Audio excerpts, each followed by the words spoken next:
Hi everyone, welcome back. I'm Michael Sandler, your host on Inspire Nation.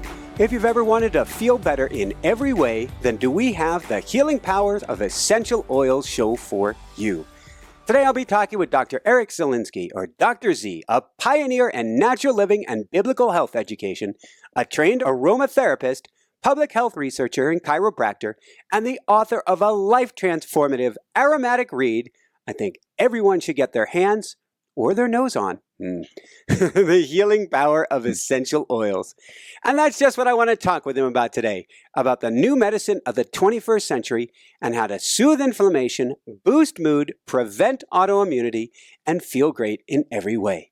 That plus we'll talk about the king and queen of essential oils, lavender and peppermint, cancer-fighting roll-ons, liquid antidepressant, the one place you do not want to apply essential oils, why Mama Z was right, and what in the world fish and fishing poles have to do with anything. So welcome to the show, Eric. Are you ready to shine? Oh, I am. I love that intro. I want to take it for my tagline for my website. That was fantastic. Well done. Well, thanks for having me, Michael. We aim to please, and yes, you're most welcome. And as I was mentioning earlier, what a wacky, wild day to do this, and maybe a perfect day, as the house right now is perfused with smoke. I have several air filters going on max. I know my wife has her diffuser going on upstairs, but I'm not sure what she's doing with it. But we're just outside Aspen, Colorado, where one of the nation's most challenging fires, I guess, has been going on for the last few days. You know, I didn't even know this was going on. I guess I just been in my wormhole of just work and traveling with my book. When you told me, I'm like, boy, oh boy, we got to talk about what we could do with essential oils to combat that, because that's the first thing we do. But boy, oh boy, bless your heart. And I just pray just peace and security over the whole entire area. I can't imagine having to evacuate my home. And what do you bring? Like when you said you had to take your computers out of your car, I started thinking to myself, what would I bring, right? What would be in my first aid medicine kit if I were leaving out the home? We can actually talk about that. What oils, what natural solutions would you want to have? Because if you got to leave your house, you got to be prepared. Boy. And it's worth talking about. First of all, we'll go into your history just a tiny bit, but yes, we had one bin that was for emergencies to load up in the car. In life, might as well be prepared. I'm not sure we had many essential oils in it. We were thinking, first off, two of our kitties are rescued feral cats. So First there's the challenge of getting them into kennels, which is like that's like death to them. So get the cats loaded up, get the computers loaded up. I just kept on saying as we're watching the fire racing down the hill, all possessions can be replaced. Yes. All possessions can be replaced. Grab your photos, grab your artwork, anything from your childhood that's of essential importance. We pulled the wedding photos off of the wall. Wow. And then load it all up. So, with that said, we'll switch gears. We'll come back to smoke. But as I understand, my wife Jessica and your wife, affectionately known as Mama Z, have something in common, which we weren't too into for quite a while, perhaps. Oh, yeah. Essential oils. Sabrina was given her first essential oil kit 25 years ago, and it happened because of a chemical burn. She was on vacation visiting her grandparents in Minnesota, and whatever it was, some knockoff facial cleanser she got at Kmart, the chemicals interacted with the well water that was in her grandparents' home, and it literally burned off the first 3 to 4 layers of her skin from below her nose to just below the chin. Wow. And being a beautiful young teenage girl, that was devastating. Nothing helped. She tried cream, she went to the doctor, she tried all kinds of different things, but it was oozing sores. She was concerned about scarring. She was concerned about just getting the pain away. And her mother's friend is Chippewa Indian, and she practices Ojibwa medicine.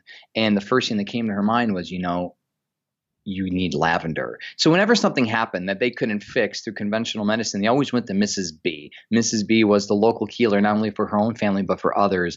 And so when Mrs. B got Sabrina her first kit, it was lavender and some ointment. I think it was jojoba oil that she just used and started to apply over her skin, and the wound started to heal. And you look at her today, 25 years later, and it was partly because of that, but she has beautiful skin. I mean, she looks like she's 20 years old still. And so she's been using essential oils for all of this time. And when I met her, I didn't know much about oils. Oils weren't part of my healing story. I had my own issues, chronic issues, depression, anxiety, suicidal thoughts, gut issues, chronic pain, all the stuff that made me into just a miserable person. Mm-hmm. And oils weren't part of it. It was nutrition. It was spiritual healing more than anything. So when I met Sabrina, I didn't think I needed oils. So it was really kind of a fun, interesting story about where I got to where I got to today. We could talk about that if you want to. Yes. You've got to take us on this journey because it's a transformation. Because how do you go from not wanting to smell like ylang lang with your guy friends? Because they'll take away your guy card, right? That's my little joke I tell people. But I'm not going to go play basketball with my guy friends smelling like lavender. You just don't do that sort of stuff. So how do you go from smelling like Armani and the Boss, aromatics that you get at the perfumery to aromatherapy? And it really wasn't until I got converted through the research. And I was at the time a medical writer. This was several years ago. And one of my clients commissioned me to write a series of public health reports on essential oils. So I was forced to read them. I was forced to study. I was forced to look into the literature, reading hundreds of studies, talking about the efficacy against cancer, against hypertension, helping balance blood sugar, mood elevation, all these different ailments that people are struggling with, chronic disease, obesity. And I started, and the light bulb went on. The light bulb literally went on and I'm like, what am I missing here? And I got to tell you, I'm as natural and granola as it comes. I've been living this lifestyle for 15 years, and it was the moment when I met essential oils and I was convinced that they were the missing piece to my medicine cabinet, that my health took another change. Because now when I had a headache, I knew what to do. When I had nausea, I knew what to do. When my kids cut themselves, I knew what to do. It wasn't, oh, what do I do? Neosporin? Do I go to the over-the-counter drug solution? It really empowered me and equipped me to a whole nother level. Again, nutrition is foundational. Exercise, mind, body, spiritual uplifting practices. But if you don't know what to do when stuff happens, fever, whatever it is, you name it, then we find ourselves in a panic situation. And I just actually had a conversation with a friend of mine about why so many people have fallen into the medical model as a guidance for prevention and treatment of all disease in healthcare. And it's because people just become woefully inadequately prepared to take care of themselves, and not because of any fault of our own. They just don't teach it. They don't even teach the basic home economics class anymore. They don't teach the basic woodshop classes anymore. We're more focused on science and math and history and the other academics that people, myself included, we graduate from college, advanced degrees, and we don't know the first thing how to take care of our health. So let's go from there. Let's talk about taking care of our health today. And the first thing is, and with aromatherapy, to me, it's a very confusing, wild west. So I got your book and I'm first going, who's he pushy? What is he trying to sell? Because it seems like it's coming at us from all directions. One of the reasons why we're in the situation that we're in, and I say in a good way, essential oils are mainstream. They weren't mainstream 20, 30 years ago. Like, you can actually go into big box stores, Walmart, Bed Bath & Beyond, these Bath & Body Works stores are all selling essential oils or essential oil-based products. 20, 30 years ago, that didn't happen. That wasn't the case. And essential oils were really set on the fringe as the aromatherapy. You got the hippies smelling like patchouli, smoking pot. Like, literally, that's what it was. And it wasn't until, and this is historic, I'm not making this up, it wasn't until the multi-level marketing industry got essential oils into the church. And once the church as a whole accepted essential oils, like we're on the verge of the church accepting medical marijuana, by the way. Once the church accepts something in America, that's when things happen, because of the influence that just the millions of people that identify themselves as Christians have and the political pull that they have. So once the church accepted essential oils, next thing you know, pastors' wives are using them and selling them and having little home classes and things like that. And 20 years later, fast forward to where we are today. Yeah. Multi-level marketing. We could criticize the pyramid schemes and however we want to call it, but going from Amway down to where we're at today, multi-level marketing has brought more natural therapies and more solutions to the forefront than any sort of mainstream attention could have ever gotten us to. So, but on that flip end of the pendulum, how do you find unbiased information from a researcher, from someone who isn't financially tied? It's very hard in the natural space because we don't have deep pockets. And I say we because I identify them myself. as part of a natural living, just movement, right? We don't have big pockets like big pharma. We don't have deep research funding like pharmaceutical industries do, government industries do, whatever chemical industries do. So we have to self-sustain ourselves. So what we find are people that are trying to promote certain products, they end up having to sell them, or there's no way of just monetizing it.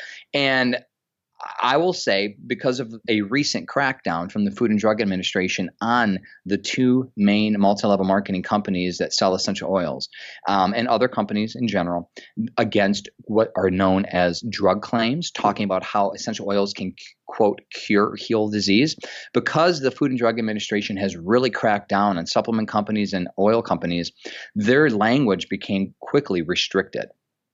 And that was just about the same time that I was introduced to this world. And so I had a choice to make. It was a pivotal choice, and I'm glad I could see how God designed it. I had a choice to make. Do I want to put myself into the network marketing industry and sell, or do I want to be independent and have the freedom to speak? And that's the bottom line, because you can't speak with freedom about how oils have, quote, healed, cured, treated, prevented any disease and sell the product. That's where you fall into a drug claim. Well, because I don't sell them, I could talk about the research. So I could legally say, hey, essential oils have a cytotoxic effect against XYZ cancer cell. They could help balance your blood pressure. They could help all the different things I talk about in my book. So because of that, I literally have become one of the very few people, and I kid you not, one of the very few people on the planet that educate about essential oils, and I'm not aligned to any sort of company. I won't even promote, I won't even name them, because it doesn't matter. What matters is the education. And next thing you know, this book, The Healing Power of Essential Oils, becomes an instant national bestseller. I get 1 million+ page views a month on my website. And it's like, whoa, I'm just catching up with this unbelievable just movement of people coming to me because they just want an unbiased source of how to learn how to use these things.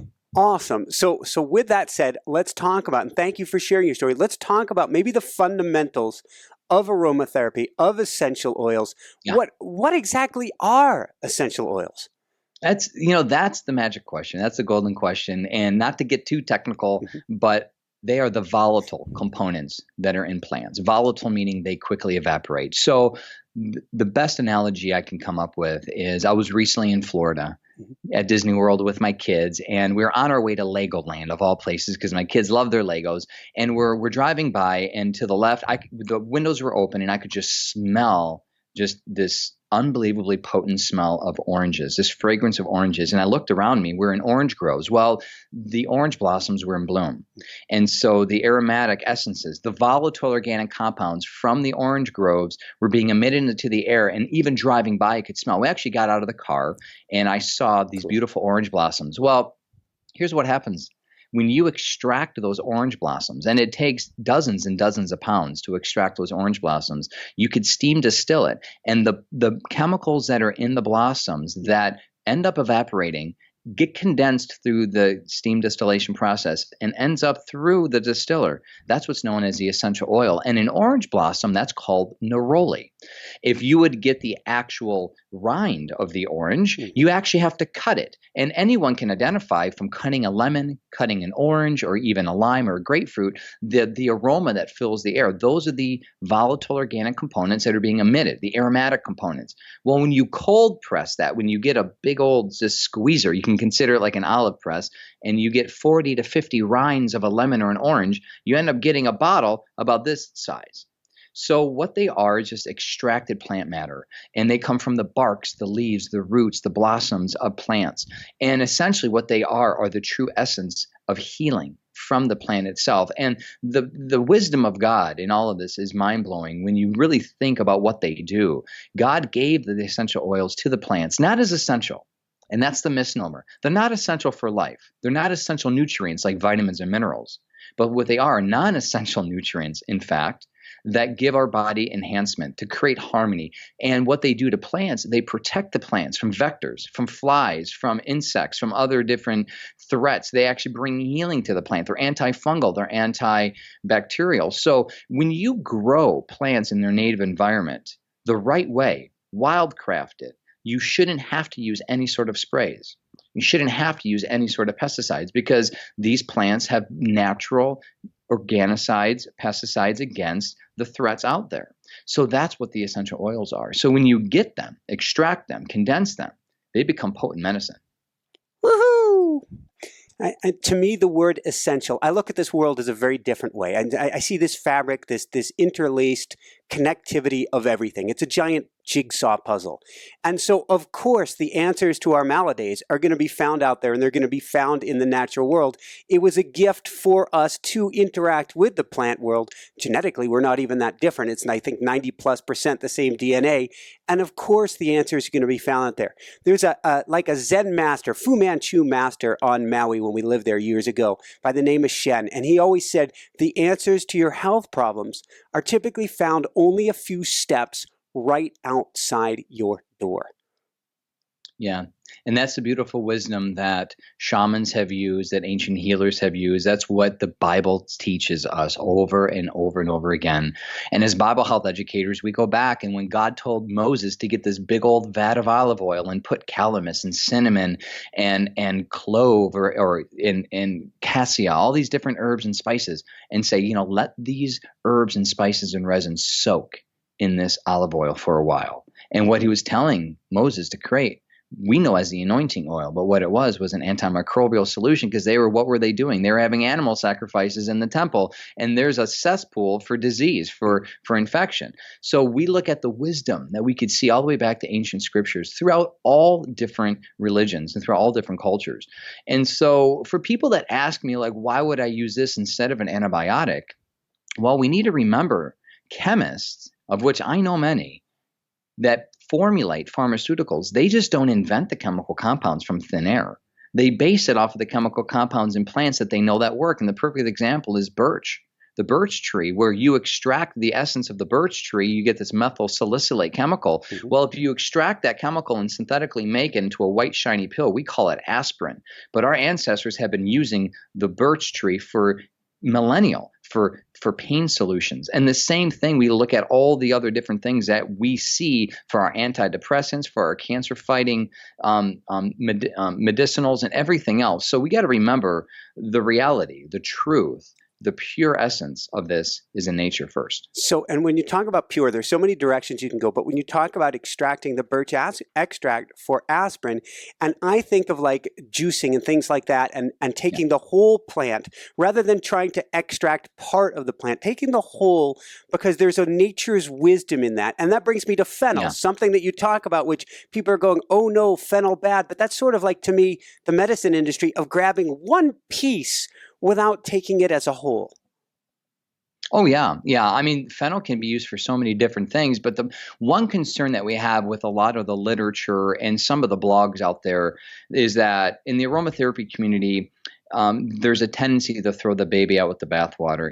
And meaning said this, there could be a chemical component that could be included into an essential oil, for example. And because a chemical component isolated by itself can have an effect.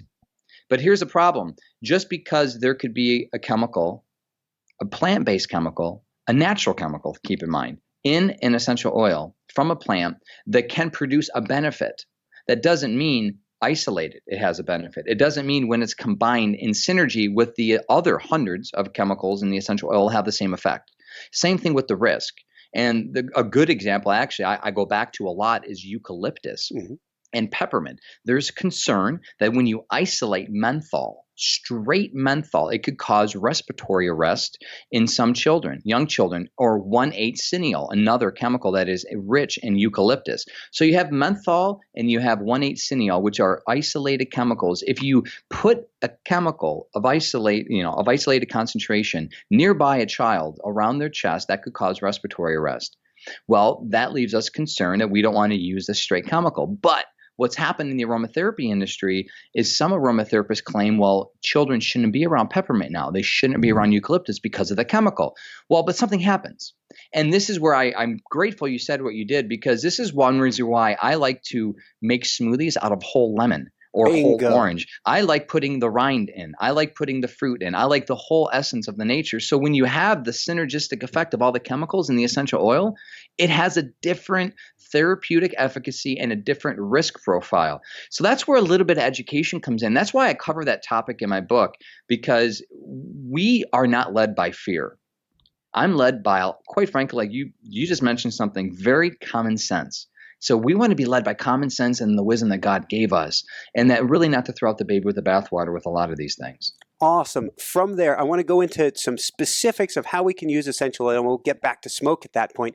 But what do we need to know about purity? Because everything is saying pure this, therapeutic that, absolute this, and we're going madness. What does this mean? Yeah, that's out of all the questions, that's the most challenging to answer, because quite frankly, we can't trust what's on labels. We can't trust what's on labels in the food industry and the supplement industry, and that very much includes the essential oil industry and your body care. Folks, here's the reality. It is the wild, wild west in the food and flavor and in the therapeutic efficacy space. Your supplements aren't being tested by any government third-party regulatory agency that's looking out for your best interest. There's no such thing. There's no watchdog organizations that are checking things independently. So what that means, realistically, is that any company can produce whatever they want, sell it on the market, and it could be done under the radar of any auspices. And I got to say, I'm not a big fan of big government control at all. I'm not a big fan of sometimes what the FDA could do, but at least knowing that there is an organization that's looking out for our best interest, in theory, puts people's minds to rest. That's why they take the drugs that they take until that said drug gets pulled off the market because it's been shown to cause cancer. And so we have this mindset. Who do we trust? It all boils down to trust. It all boils down to vetting a company that you can trust. And so first, don't even think about looking twice at the label. It really doesn't matter. It doesn't matter the claim. It doesn't matter the promise. What matters is the integrity of the company and the transparency of the company. And so in my book, I talk about steps that you can, I'll outline them in brief here. But before you just buy any essential oil, whether it's online, whether it's at your local health food store, whether it's through a distributor, your friend, your neighbor, doesn't matter. You want to find out where they're sourcing their raw material from. You want to find out how they're processing it. You want to find out if they are paying for any third-party validation, because the best companies are investing literally millions of dollars to testing the product to make sure the product is, quote, pure. And after all of this, you might want to ask if they have a report. And any good essential oil company currently will have a GCMS, a gas spectrometry report that will show you what's in the actual constituency. Now, not that you're a chemist, not that I expect you to understand how to read it, but there is a layer of transparency that if a company doesn't have that readily available, that's a red flag to me. Because at this point, we are in such a education-driven, consumer-driven industry that the best companies know what to do, and they know how to at least show where they're getting their information from and what's in their product. So you find out about their sourcing. You find out, you ask them, and anyone, literally, they should have pamphlets, PDFs, they should have website links readily available. Where you're sourcing your raw materials from, how are you processing this? You just want to find out. And you know what? Philanthropy. What are you doing with the money that you're making? Like this really paints a picture of a company. And so at the end of the day, you find a company, and my recommendation is you go get some friends and family, and you get a referral. You know, I was recently in need of a dentist, recently in need of a lawyer. Contact a friend and family member. Hey, do you have a referral? So get a good referral from a couple people that you trust. And then what you want to do is narrow it down. And my recommendation is to try to find 2 or 3 companies that you're interested in. Yeah. Buy orange or lemon essential oil, which are typically some of the cheapest, and you buy them and invest $5 or $10 into your own health. Get a couple bottles. And what you want to do is what's known as the organoleptic evaluation. You want to test it on yourself, because here's the point. Regardless of how pure an oil is, it won't guarantee that it's going to jive with your body's chemistry. And that's what's known as biochemical individuality. So even though an oil might be the purest oil on the market, it could still give you a headache. Or like you, Michael, you talk about how you just don't like lavender. There's something about lavender that just irks you. It doesn't mean it's the lavender is bad. It means that your biochemistry right at this moment is not jiving well with the biochemistry of the lavender. So the moral of the story is purity doesn't guarantee safety. And purity doesn't guarantee efficacy. Purity just guarantees there's no fake stuff in it. Purity just guarantees that it's not adulterated. So what you do is you buy a couple different brands and you invest 15, 20, 30 bucks and you test it. And you open up the bottle, you smell it, you put a drop in a diffuser, you let it run for a minute. You maybe put a drop on your finger, let it touch to your tongue. How does it fake? How does it taste? How does it feel? What emotions does it bring to you? Because some people will find peppermint's a perfect example because it's so strong. They open up a bottle of peppermint and they immediately get a headache. Well, that's a good sign that your body can't handle that peppermint for some reason. And I don't know why. You might need some genetic testing. You might need some allergy testing. You might need something else. But that means that, you know what? You probably don't want to buy that right now. And that's where getting little sample vials. So, you know, what I'm proposing is a little bit of work. And I know it's a pain in the butt for some people. And I get it. I get the pushback. But my argument to the world is that we need to be doing this more with all the supplements that we take, with the foods that we eat, with the drugs, because just because my doctor says take this round of antibiotics, well, what if taking one pill gives me a headache and nausea and constipation? You're telling me I'm going to force myself to take that round of antibiotics for the next month? Why not test it first? Why not test that probiotic? Why not find what foods and supplements and oils work for your body first? And our next book, we're actually writing it right now. It's more about transformation. It's more about helping people get in tune with their body enough where they realize the things that are beneficial and the things that are harmful intuitively. Woohoo! That's our spiritual path has been, my wife and myself, we used to go into the natural grocers, close our eyes, hold something up against either our heart or down to our gut and say, how does this make me feel? And every choice that we would make was based on that. And sometimes it was a real bummer. You'd pick something up, you're reading it. God, this is exactly what I want. You put it to your body and all of a sudden your gut starts pinging on you. And you're like, oh man. And you put it back. But that's the natural wisdom of the body. You know, there's a lot to be said with that. And especially, you know, in the CBD world and especially in the cannabis world, now that CBD relatively is easy to get anywhere in the country. You can get it on Amazon now, right? So what I'm finding is there is CBD really being, I don't want to say laced, I don't think that's fair, but mismanufactured, misappropriated, where there's actually THC getting into the CBD oil, which by definition shouldn't. True CBD oil should be free of any psychotropic effects completely. And so my brother actually just had an incident where he just went to the local supplier and got some CBD oil because he was looking to treat something. And literally he found himself in the emergency room because he was having a hallucination attack and he started getting seizures. And he'd like, what happened? I thought CBD wasn't supposed to affect me. And I looked at the bottle and I was talking about the manufacturer and it wasn't a good product. And quite frankly, what happened was he got misled by the label and he just didn't do his due diligence. And I say that not as a criticism because who taught him that? We don't learn this in college or high school, or parents don't teach us this stuff. You literally can't go to the health food store and just blindly choose whatever you see on the shelf if you're treating something. Just like you're not just going to go to the over-the-counter pain meds, take anything that you see and just have a handful of pills. You're going to read the instructions. You're going to ask a pharmacist. You're going to talk to your doctor. And I want people to treat natural therapies with as much healthy fear or reverence, do we say, as they do general medicine, because it is medicine. And if you're using a natural therapy, even if you're using food for medicine, you should treat it like you would any pharmaceutical. Makes sense. And here out in Colorado, it's the wild, wild west with CBD and all the different oils now. And what you're saying makes perfect sense. Let's go from there and let's talk about 8 different oils to get started and what their importance is for us. And I've got lavender behind me, which is kind of the running joke, because if Jessica gives me anything with lavender in it, she knows in about a heartbeat. I'm like, what did you do? But what for most people, why is lavender at the top of the 8 oils to get started? Oh, lavender has a soporific effect. It will chill out even the most ravaged beast, right? But interestingly enough about lavender has actually been shown in isolated cases to excite and cause just an aggravation of attention disorders for kids that deal with ADD, ADHD, and even autism. So that was me growing up. So that makes some sense. Doesn't that make sense? Because lavender, and here's the thing, folks, just because something works for you doesn't mean it's going to work for your neighbor the same way. Okay. And there's something about lavender that can cause that. Because so I don't want to use the word deficiency or any word, but there's something not performing as it should for someone that's dealing with a learning disorder, right? ADD, ADHD, autism. There's something, and there's this effect, and we don't know why.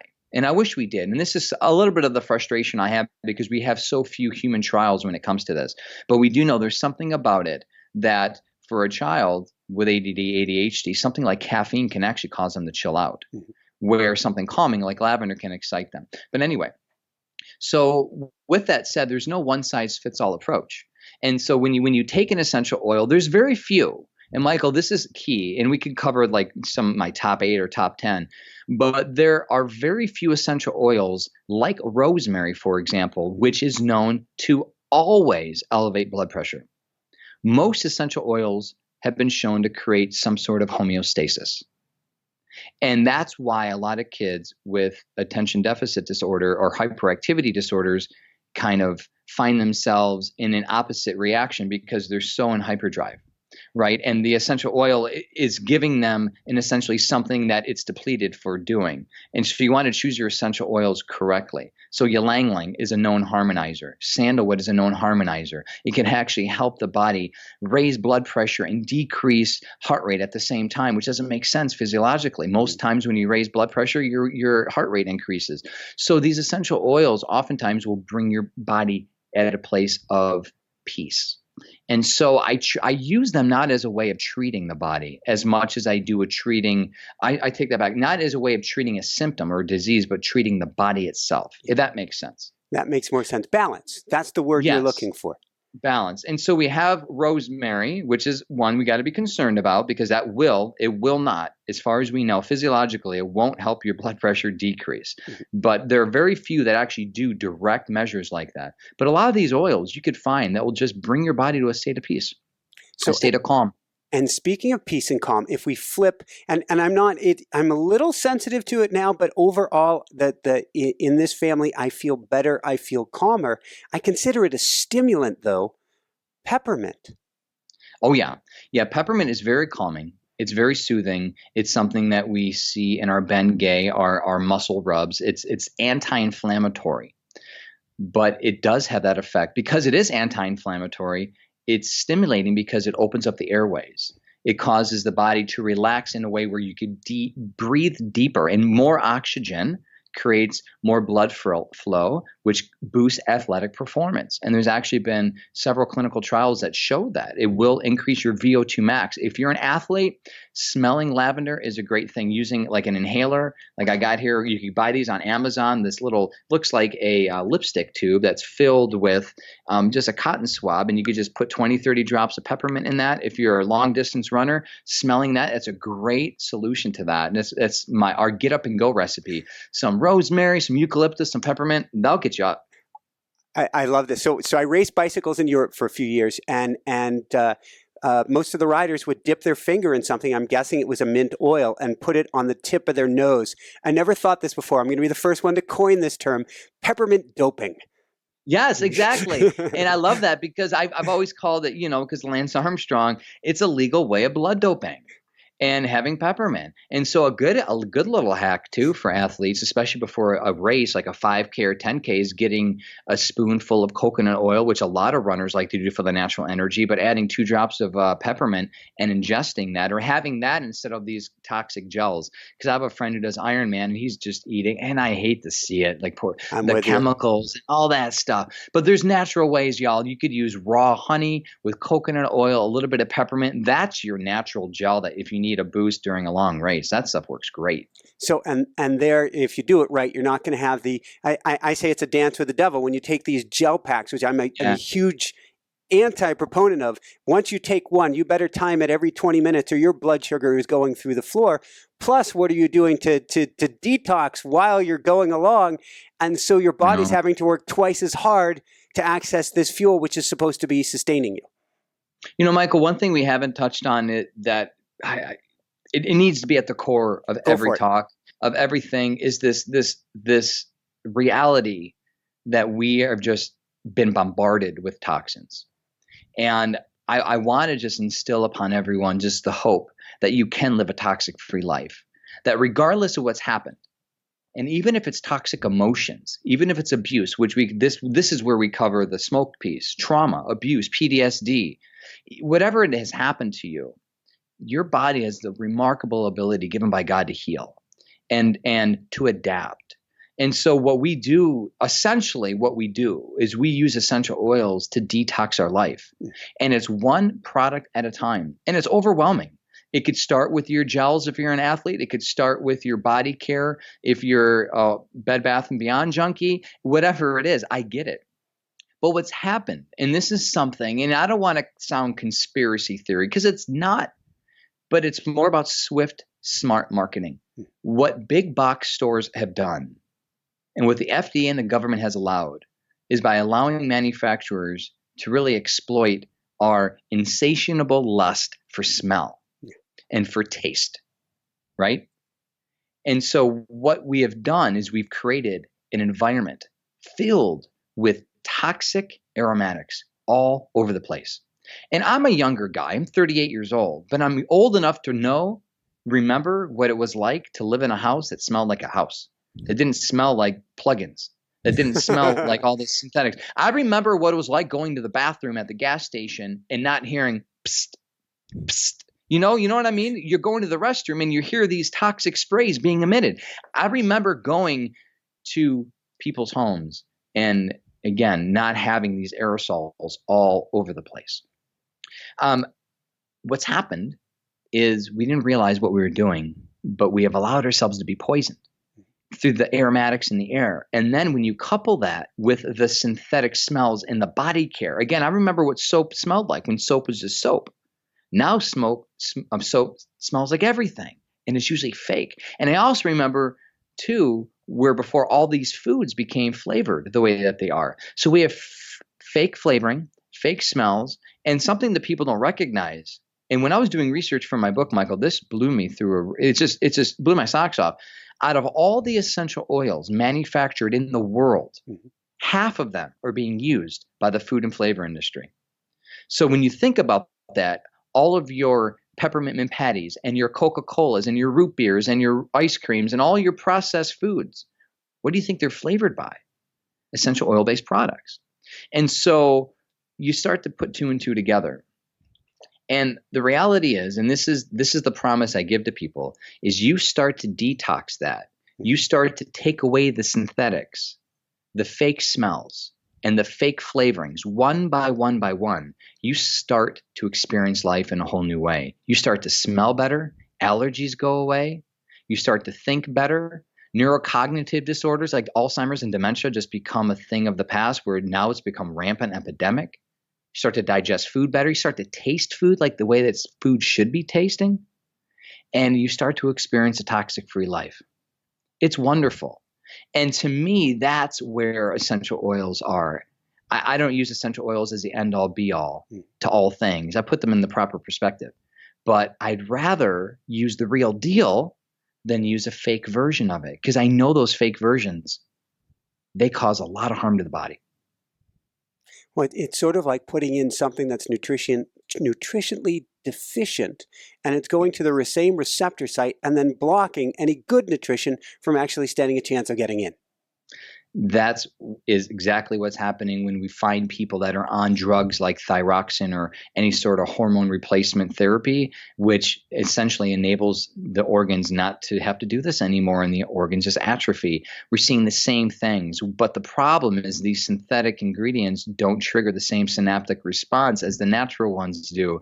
So instead of creating joy and peace and harmony, they're creating unrest. It's why a lot of kids have anxiety. It's why more kids than ever are just being medicated because of depression and mental disorders that didn't really exist in the way that we experience them today. They did not exist 20, 30, 40, 50 years ago. We just didn't deal with this stuff. So if we're looking, I'm going to swing it back around to a few functional ones here. If we're looking for more joy and happiness and better feeling, Yeah. where do we start with essential oils? The citrus oils, bar none, they are nature's antidepressant. Going back to my story, when I'm on the way to Legoland with my kids, we couldn't just help but smile and just be happy around this orange grove. It was just beautiful. Just the loving smell, the happy smell, the joyful smell of all the citrus oils, and they include neroli, orange, peppermint. I'm sorry, not peppermint, orange, which actually, by the way, orange and peppermint work well together for a reason. They have a cool synergistic effect. But all the beautiful ones, the tangerine, the mandarin, the lime, they're fantastic. So research has actually shown clinical trials testing nurses, which is of all things. People don't let's give some props to nurses. By the way, the Gallup poll did a recent study a few years ago. Out of all the professions in the world, nurses are the most trusted people on the planet. As you would expect, used car salesmen rank the bottom list, but they tested all people. And one thing people don't recognize about nurses is they deal with a lot of mental disorders because they're around sick people all the day. They're around just sick smelling people. They're around feces, and the aroma of death surrounds a lot of hospitals, right? And the synthetic chemicals in the cleaners. So a lot of nurses battle depression, and they battle with low life balance when it comes to just work-life balance and stress and anxiety. So one study at Vanderbilt Hospital literally just put diffusers at the nursing stations, and they filled the diffusers with the lemon, the bergamot, the lime, and the orange. And they did a 30-day trial, and they found that across the board, work-life balance increased, mood increased, joy increased, stress decreased, and anxiety decreased. And they found that these nurses just enjoyed their jobs and lives better just by helping the aromatic essence of the environment that they were in. So if you could have that effect in your home, on your children, in your office, why wouldn't you? Awesome. From there, and we're going to talk about a few specifics here, a question that comes up in our house particular, you wrote earlier about having a diffuser in every room in the house. That to me makes a lot of sense. We have kitty cats. What do we need to know about essential oils and pets, in particular cats? Yeah, I have a chapter in my book about pets, and I'll defer to my good friend, Dr. Janet Rourke, who is an animal aromatherapist, who is a doctor of veterinary medicine. I don't deal with animals like she did, so I interviewed her for my book. Give her huge props for that because she knows what she's talking about. And here's Janet's overall professional opinion. Going back to don't throw the baby out the bathwater. Mm-hmm. And on a side note, folks, be careful where you're getting your health advice. Don't go to Pinterest to find your health advice and Facebook, because I put out more fires from stupid pins and Facebook posts and tweets from people that don't know what they're talking about. So there's a lot of fear about pets. Don't be afraid. The bottom line, when it comes to diffusing, you don't have to worry about diffusing essential oils in a well-ventilated room around pets or babies, because it's a well-ventilated room. You have 2 or 3 drops, 4 drops, 5 drops in a big diffuser. And if it's circulating around 1,000+ square foot room with well ventilation, you don't have to worry because the pet can move away. Pets aren't going to have some kind of toxic arrest experience by being around a diffuser, right? The problem is when people put a pet in a kennel or something, they shut the door in a closet and they're stuck. Same thing with your nursery. You don't want to put an essential oil diffuser right next to the crib and shut the door and now baby's stuck. Right? So just that concept of well-ventilated room, okay? And Michael, here's where the common sense comes into play. People typically that are concerned about essential oils, because they've been taught to be concerned about essential oils, they don't think twice about the aerosols. They don't think twice about the Glade plugins. They don't think twice about cleaning their floor with bleach and then letting their cat or dog run around the house. So the bottom line is we just let wisdom be our guide. When you're cleaning, let the counters dry so that the dog or the cat won't lick them directly. But even then, it's so minuscule, you should be fine. But there are very, very few concerns. One that we normally talk about is tea tree. And tea tree, for some cats, can be troublesome. And a problem with cats is they lack a chromosome in their body that prevents them from digesting certain things. They lack enzymes. And so the problem with cats is some things can be toxic. Anything can really be toxic to a cat. They cannot handle they cannot handle a certain burden of toxic chemicals like we can. We can handle a lot of stuff. So can dogs. So if anything can be toxic or potentially toxic to a cat, it could aggravate them, which means just don't put tea tree on your cat's fur. Don't worry, don't feed tea tree into your cat's pet food. Just not a good idea. But when it comes down to it, you really don't have to concern yourself, especially with dogs. There's a lot of freedom for dogs, but cats are a little more troublesome again because they just lack that enzyme. So it is what it is, but common sense will be your guide for a lot of this stuff. Thank you. The last question on pets is if you have a nervous or anxious pet. We have several rescue cats. One of them is still, skittish around the world. It's his way of looking at the world because he was pounced as a little kitten, just trying to survive. Is there anything we can do with aromatherapy to help calm our pets? Yeah. And, during my first telesummit, I interviewed an animal aromatherapist, another one actually that talked about how to integrate or reintegrate a new pet into your home, especially a rescue pet. And that's where diffusing essential oils can really help. And that's where you have to find one that works for them. And we have to remember, though, like sound and sight can trigger post-traumatic stress, so can smell. So you might have the most beautiful, calming lavender, chamomile, whatever blend, but that could cause anxiety to an animal, especially if they were abused in a situation that had those kinds of smells. So you just need to be aware. You just need to be aware, but you could start, vetiver is a nice calming one, sandalwood, frankincense, again, go back to lavender, Roman chamomile. So I would just start, if you have any of these calming oils, put a couple drops into a diffuser and just see how the pet responds. And if they get agitated at all, just like children, pets can't talk to us, you got to observe their behavior. So just observe their behavior and see. And they get skittish, if they run away from the diffuser or just acting odd or weird, then that's a sign that they don't like that smell for some reason.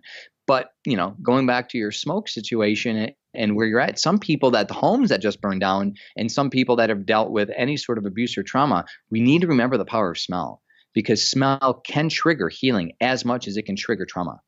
So, and that's phenomenal. And I'm thinking about, first off, I'm thinking that smell is also what can bring us back like to a Christmas as a child or something like that. Smell is linked to memory so powerfully. I want to go to smoke for a second. And before I think about smoke for myself, I'm thinking about the record amount of asthmatic kids that we have today. How can essential oils help with asthma and breathing conditions in general? Yeah, first, for anyone, and this is something that I want to see more people do, is literally, folks, if you're wondering one thing that you could do to better your health is literally to throw away all conventional aerosols and plugins and synthetic smells. Like that's the easiest thing to do. Literally throw them away. Don't even give them to a family member. Don't give them to your neighbor. They're toxic. So for any child, because that's one of the reasons why. That's one of the reasons why so many children are battling with these respiratory conditions. So the first thing is to stop the insult, right? Stop the environmental threat. So if you create an environment that doesn't have these, you also need a really good air purification system. And I like these ones, these beautiful, these really nice high-powered filtration systems that connect to your furnace unit directly. That's a great way. Getting clean air into the home, right? Even having a unit right next to your child's bedroom, especially when they sleep at night, that could help. First, you need to clean the air. And now that you clean the air, you need to be very, very careful around introducing essential oils around your child because you don't want anything to aggravate. So I would start again with the calming ones. And then as the child seems to respond good to them, then you could really start experimenting. But you might find that peppermint just might be too strong for some kids. That might cause them to start coughing. Where for me, it helps me breathe better. So you just need to be, depending on the severity of the asthma and any other COPD or any other sort of respiratory condition, you got to be careful and start small. Eucalyptus, peppermint, Ravinsera, these rosemary, these are just known to help people breathe better. Caraway, these are fantastic oils. But again, start small. And what I normally do, going back to the organoleptic evaluation we talked about earlier, a great thing to do, easiest thing to do is to get a bottle, open it up and put it in front of your son or daughter's nose and say, just take a whiff. That's a very safe, isolated experiment. And you'll find if the child starts coughing immediately, well, that's a sign, that's a trigger. If the child can handle that, we'll put a drop or two in a diffuser and just see how that works. But you will see as you're able to incorporate essential oils in increasing dosage, that could actually help your child. And some children and adults are now using aromatherapy inhalers instead of their medicinal inhalers. Of course, the disclaimer, always work with your doctor before you wean yourself off of drugs. But I'll tell you something. going to natural medicine is a great replacement to pharmaceutical medicine, with the hope that you won't need medicine altogether.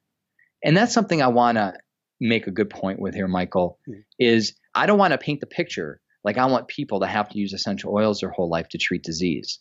Like, I don't use essential oils every day because I have to. I use essential oils because I want to.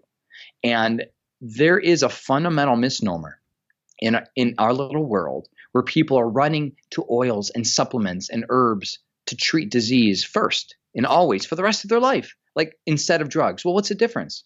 You're a slave to a drug, you're a slave to an oil. I want you to be healed. Find out what's wrong. Find out what the root cause is. Use oils to help your body adapt to the situation. And to me, where essential oils really have their efficacy is symptom-based management, to helping you deal with the symptoms as your body is working through something, as your body's fighting cancer, helping use oils to help you sleep better, boost your immunity, boost your libido, help with pain.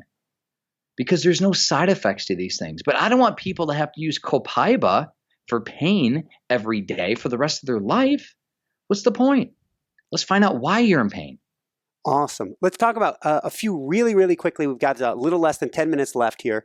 First off, since we were talking about boosting performance and peppermint doping, I'm thinking about athletes and inflammation. We're all dealing with inflammation. What are two quick ways that we can start to look at for reducing inflammation? The inflammation, I will go to orange. We'll talk about orange a lot, but if everyone wants, if you only have a couple bucks, if you're on a budget, I would choose orange oil over any oil on the market that's expensive or whatever it might be. And there's a lot of oils out there that are good. Frankincense is great for inflammation, but it'll cost you $70 a bottle. Orange, the best, most cost-effective oil. It's the highest concentration of D-limonene, which is a cancer-fighting, anti-inflammatory chemical that is naturally occurring in orange. And so what you could do is you could create just a muscle rub blend. And this is where I go back to where I mentioned peppermint and orange. That's a great combination where you could create a 2 to 5% dilution. And don't worry about the dilutions of the numbers. It's all in the book because you want to know how to dilute these things. Because we didn't talk about this. You just don't want to put the oil straight on your skin. That could burn your skin. That could cause sensitization. That could cause an allergic reaction. These oils are too concentrated. They just are. They just are too concentrated just to slather on your body. So you could get a tablespoon of coconut oil if you want, or jojoba or almond oil, whatever it might be. And you want to add a couple drops of orange, a couple drops of peppermint, and you could rub that over your joints. That's a fantastic solution for topical inflammation. But if you want to deal with internal inflammation, for people that are battling autoimmune conditions, for people that are battling whatever it might be, fibromyalgia or chronic pain all over the body or chronic fatigue, that's where you could put that same solution into a gel capsule. And you could put 2 or 3 drops of a orange peppermint blend, fill that gel capsule up with some olive oil and have that a couple times a day and see if that could help. Because that could help people through a tough season, especially if they're battling chronic inflammation. Awesome. That's huge. How about for clearing brain fog? Yeah, brain fog, let's go to frankincense for that one. Again, I would go back to peppermint and orange. Again, we'll find them as MVPs. And that's one thing we'll find too, folks, is a lot of these oils do a lot of the same things. But one thing that I like for brain fog especially is to help people find their peace and their harmony. And that's where frankincense and sandalwood and ylang-ylang just help people bring a nice meditative state of mind. And that's why our ancestors used frankincense and ylang-ylang and sandalwood to really reduce anxiety, clear their head so they could really start thinking clearly. Beautiful. And then this is a two-part, I guess, balancing hormones and for women trying to get pregnant. Oh, that could be a tough one. That could be balancing hormones. It all depends on what the root cause is. And I cannot stress enough stress relieving activities when it comes to balancing hormones. So balancing hormones, what you need to do is get your diet right. What you need to do is work with a professional that understands what's happening. And we're finding, especially women that are dealing with any sort of hormonal imbalance, that clary sage can help, geranium can help. Mix that with a little bit of lavender and even ylang-ylang, and you get like a women's balanced hormone blend. But what they do is they really help calm the stress response in the body. And what it does is it allows your body really just to start healing from the inside out. But clary sage is wonderful. And I do recommend that for every woman listening. It should be in every woman's medicine cabinet. There are uses for men, especially for stress relieving and some sort, we could believe, for hormone balancing. But most people that deal with hormone imbalance are women as a whole. that's something to consider for sure. And then for women working to get pregnant. That's an interesting one. And I mentioned it in my book because there is a little bit of research to suggest. And I would say when it comes down to it, I want to talk about sex for a minute. Yeah. Because, it all boils down to this. Something's happened to the relationship of two people trying to make love. And there's a lot of anxiety. There could be a lot of stress. There could be trauma that could be facilitated. There could be an interaction where there's no peace. And so what I find is that using essential oils can really just help bring calm to that. Now, we have these libido blends, usually jasmine, rose, ylang ylang, lavender again comes up, clary sage can come up. And what these do is they really help take down a lot of the barriers. And what ylang ylang does specifically is been shown to reduce the anxiety related to having sex, which oftentimes happens for women, whether it's because of vaginal dryness, whether it's because of trauma abuse, whether because of a strange relationship, whatever it might be. And so there's a lot that people can do when it comes to libido. And that really at the core, I'm finding can help women, even though there are a couple things, thyme oil or other oils, some research can suggest in animal studies that can actually help promote the body to become pregnant.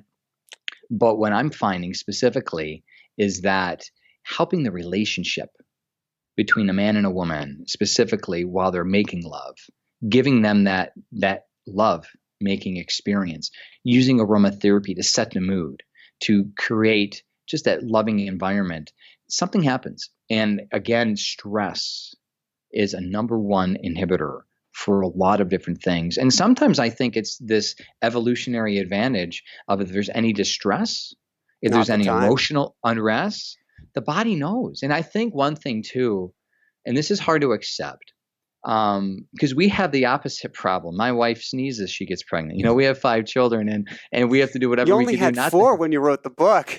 I know. So we have to do everything we do not to have children. Right now, I take that back. We are so blessed. We have friends that are trying and they're struggling. And, having the faith in God that I have, I'm trying to trust the process. I'm trying to trust the process along the way. And I do think instinctively, I think a woman's body, a man's body, something happens. We're like, you know what? We're not ready for this. Some reason, somehow, there's some intuition there. And I would just encourage people who are trying to have a baby right now and they're struggling, to even pray and to ask and to seek. Huge. And look at your heart and talk to your spouse and be like, how's our life? Are we ready? Do we have things lined up? What are things going on? Let's talk about us. And I've seen some pretty cool things happen. Woohoo! All right, one last one, then we're going to do a real quick wrap up. Conquering food cravings and losing weight. Oh, our next book is all about that because so many people have asked us. Unbelievable what can happen. We're going to go back to the citrus oils again because lime and grapefruit, smelling the vapors of lime and grapefruit have been actually shown clinically to facilitate lipolysis, which is the breakdown and burning of fat. So just smelling these oils can trigger your body to start to burn fat.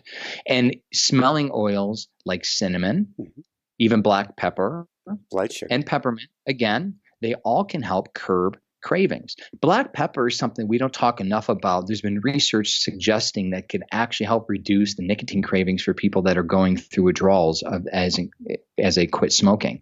So there's something about this addiction cascade that whether someone's addicted to crack, whether someone's addicted to sugar, or whether someone's addicted to nicotine or food, it doesn't matter. It's an addiction cascade that starts in the brain. And if you could do anything to help calm that, to facilitate the process so you don't feel the compulsion to go back to that substance. Again, it could be sugar, it could be cocaine, or it could be whatever it is. It doesn't matter. But using essential oils can actually help soothe that, calm the brain so you don't actually feel that compulsive nature. So there's other things you could do. You wrap your body with essential oils, and we have all the recipes in the book, but there's unbelievable things that can help. Awesome. So where can people go to find your amazing book, The Healing Power of Essential Oils, and to find out more? You can go on Amazon or anywhere books are sold, or healingpowerofessentialoils.com. I got a great book bonus for people that want to get it. Videos and some guides that my wife and I created to help you get the most out of the book. And go to healingpowerofessentialoils.com. Fantastic. And if you didn't catch Healing Power of Essentialoils.com, come on over to inspirenationshow.com and we'll get you over to healingpowerofessentialoils.com. And be sure to leave a review on Amazon. That helps out tremendously as well. Before I let you go, and this is a phenomenal interview, any last thoughts on, I've got two last questions, but first off, smoke. We didn't dive fully. Anything we can do today? We've got the air filters going. They're on high, and we're keeping our exercise levels down. Anything else we should be doing? You need to just create the environment that is not agitating to your lungs. And one thing, I would actually have diffusers running in all your rooms with fans running, with your windows opening. You want to kill any of those airborne pathogens that might be out there, and you just want to get them right out of your house. And that's one thing too. If you have like an immunity blend, a lot of these companies sell this immune boosting blend. I would actually have that boosting around, because what smoke can bring are also pathogens. We don't want bacteria. You don't want fungal infections. You don't want anything going on in your air. So you want to treat it. I would treat it with the immunity boosting property. I would just get it out there, like, let's knock this thing out. And then, just be careful. Go outside, get some fresh air, fumigate the house. I would have all the windows open. I would just have this nice big flow, and, be cognizant of the carpet. I have a nice carpet cleaner deodorizer too. I will get your carpets clean immediately from a green cleaning company if you have it. Keep your diffusers running, and I just hope that it clears up for you. You guys can sleep well, and that everything cleans up in the neighborhood. Woohoo! All right. On that note, any last words of wisdom for everybody else you want to share? Folks, I thank you, Michael, for having me. I really appreciate it. Folks, one thing I get from a lot of people that follow me online is that they get overwhelmed by just the sheer amount of information. There's something we used to call in the marketing world paralysis by analysis. And one thing I don't want you to do is to read my book, listen to this podcast, or anything else that Michael and I do and be like, I don't know where to start. You got to start somewhere. And typically, the best thing to do is what's most economical and easiest. It's what I call the low-hanging fruit. So out of all the things that we talked about, if it's kicking out the air fresheners and just putting a couple drops of whatever oil in your diffuser, if that's the easiest thing, great. Or if it's making your own hand lotion, whatever it is, great. You got to start somewhere and celebrate the successes. I've been living this lifestyle for 15 years, and I pretty much detoxed every aspect of my life, but it's taken a lot of time and trial and error. So find someone that you trust. Hopefully it's me. Get a book, follow some recipes, and be patient with yourself, because it's really all about the journey. It's not about the destination. Woohoo! Thank you so much, Eric. This has been truly phenomenal. I really do think this is important for everyone. Diffuser in every room. There, that says it all. I think that shifts everything. It's that simple.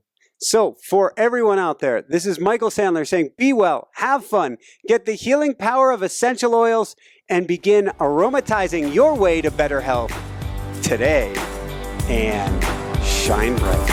Woohoo! Thank you so much, Eric.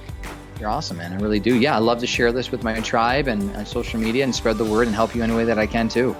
Thanks so much for watching. If you enjoyed it, be sure to like below. Also, leave your comments. Have some real fun with it. Subscribe to our channel where you're going to get more great videos, more interviews coming up.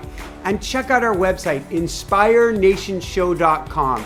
That's where you'll find tips, blogs, information, videos you won't find anywhere else, and useful and helpful resources to really help you kickstart your life and to shine bright.